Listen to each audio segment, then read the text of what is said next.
Hello. Hello. My name is Kimberly. I have some jokes. These are non-clean jokes for the sake of expression and for funsies. For funsies. So, let me tell you a little bit about myself. I moved out here from Oregon 3 years ago, and I've been in the Bronx. I've been chilling, I've been hanging, I've been doing comedy, I've been acting, dancing, and singing music. Making my own music, playing an instrument, having a good time with friends, sometimes smoking weed, sometimes drinking a beer. I've been living my life. I've been living my life, and it's been great. The other day, I was walking around on the Upper East Side, and I saw a homeless man holding a sign that said, "I'm losing hope." Now, of course, I know what that feels like. I didn't want this guy to feel that way. So I immediately dropped down, put $2 in his cup, and I said, "Hey man, whatever you do, don't lose hope. If I could give you my left tit to suck on in order to not lose hope, I would." And that is anti-misogyny in a nutshell. I think that we could implement this into legislation.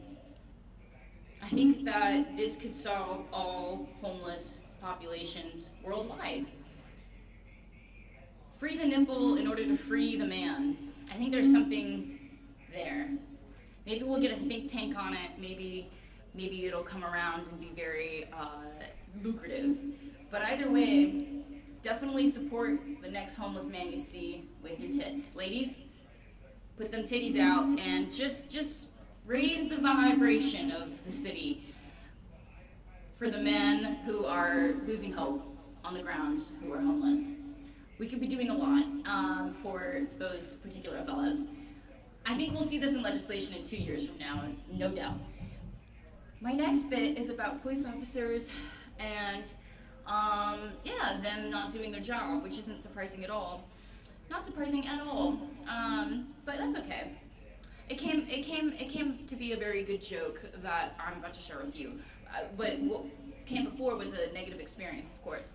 I had a home invasion, and for 3 years I've experienced home invasion here in this apartment for far too long, and it's like about as common as receiving mail, unfortunately.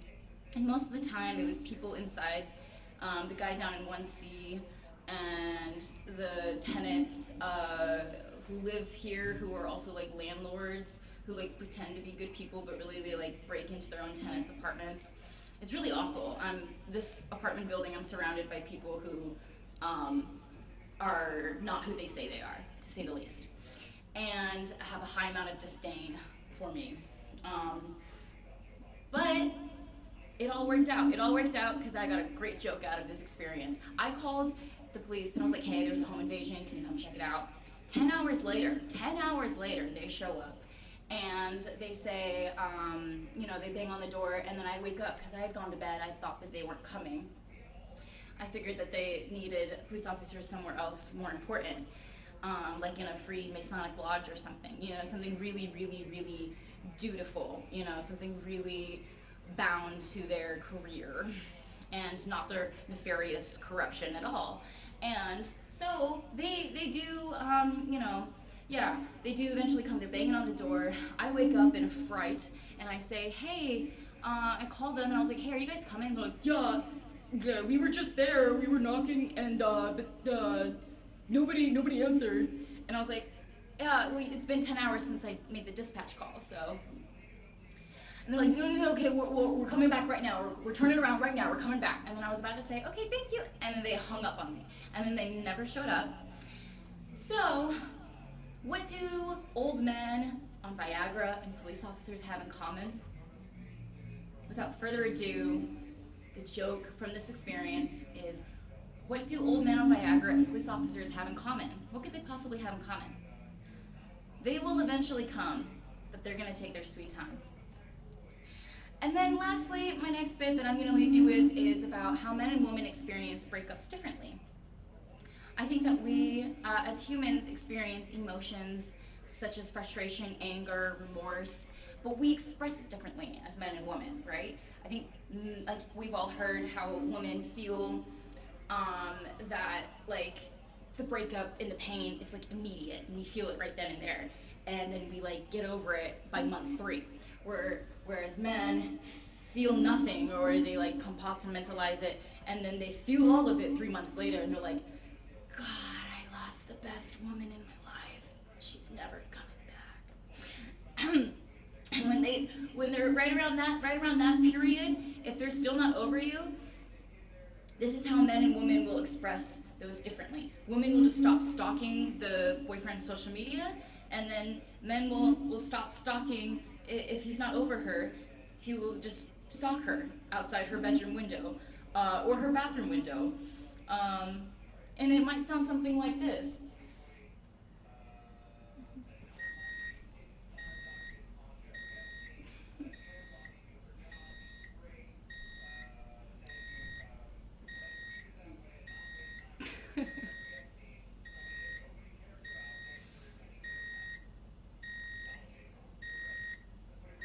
Yeah.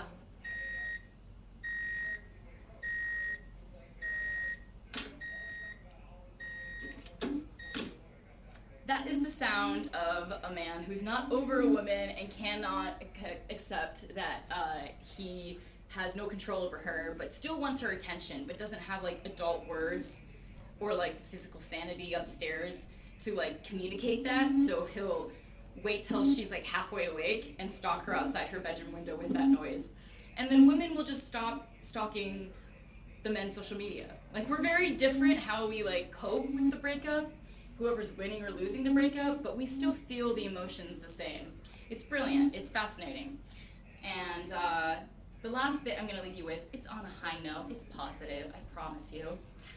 I saw a really cute ginger boy in the Bronx the other day, and that doesn't happen. You see some cute white boys up here, but to see a ginger white boy this far north, it's about as rare as seeing a deer in Manhattan.